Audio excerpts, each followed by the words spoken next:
നിക്കരാഗ്വയിലെ ഏകാധിപതി Daniel ഒർട്ടേഗയുടെയും vice പ്രസിഡന്റും ഭാര്യയുമായ Rosario മുറില്ലോയുടെയും സ്വേച്ഛാധിപത്യം കത്തോലിക്കാ സഭയെയും മറ്റ് ക്രിസ്ത്യൻ വിഭാഗങ്ങളെയും വേട്ടയാടുന്നത് തുടർക്കഥയാകുന്നു. വൈദികരെ നിരീക്ഷിക്കുവാനും അവരുടെ സെൽ ഫോണുകൾ പരിശോധിക്കുവാനും ഭരണകൂടം ഉത്തരവിട്ടിരിക്കുകയാണ്. വൈദികരുടെ പ്രവർത്തനങ്ങളെക്കുറിച്ചുള്ള ആഴ്ചതോറുമുള്ള റിപ്പോർട്ടുകൾ ആവശ്യപ്പെട്ടതോടെ സഞ്ചാര സ്വാതന്ത്ര്യത്തെ പോലും നിയന്ത്രിക്കുന്ന നടപടികളിലേക്ക് വഴിതിരിച്ചിരിക്കുകയാണ്.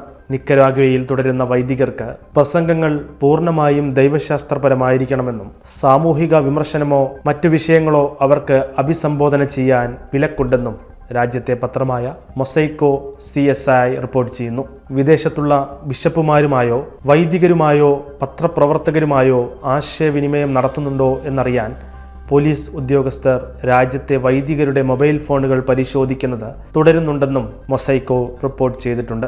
അന്താരാഷ്ട്ര ക്രൈസ്തവ സംഘടനയായ ക്രിസ്ത്യൻ സോളിഡാരിറ്റി വേൾഡ് വൈഡ് മാർച്ചിൽ പ്രസിദ്ധീകരിച്ച റിപ്പോർട്ടിൽ മൊസൈക്കോ CSI റിപ്പോർട്ട് സൂചിപ്പിച്ച കാര്യങ്ങൾ സ്ഥിരീകരിച്ചിരുന്നു. പോലീസിന് ആഴ്ചതോറുമുള്ള റിപ്പോർട്ടുകൾ സമർപ്പിക്കാനുള്ള ബാധ്യത, ആസൂത്രണത്തിന്റെ വിശദാംശങ്ങൾ പങ്കിടൽ, സർക്കാർ അനുമതിയില്ലാതെ വൈദികരുടെ മുനിസിപ്പാലിറ്റി വിട്ടുപോകുന്നതിൽ നിന്നുള്ള വിലക്ക് തുടങ്ങിയ ഏകാധിപത്യത്തിന്റെ മുൻകരുതൽ നടപടികൾ ഇതിൽ ചൂണ്ടിക്കാട്ടിയിരുന്നു. 2018 സർക്കാർ വിരുദ്ധ പ്രക്ഷോഭങ്ങളെ ഒർട്ടേഗ ഭരണകൂടം സൈന്യത്തെ ഉപയോഗിച്ച് അതിനിഷ്ഠൂരമായി അടിച്ചമർത്തിയത് മുതലാണ് നിക്കരാഗ്വയിലെ കത്തോലിക്കാ സഭയും ഭരണകൂടവും തമ്മിലുള്ള ബന്ധത്തിൽ വിള്ളൽ വീഴുന്നത്.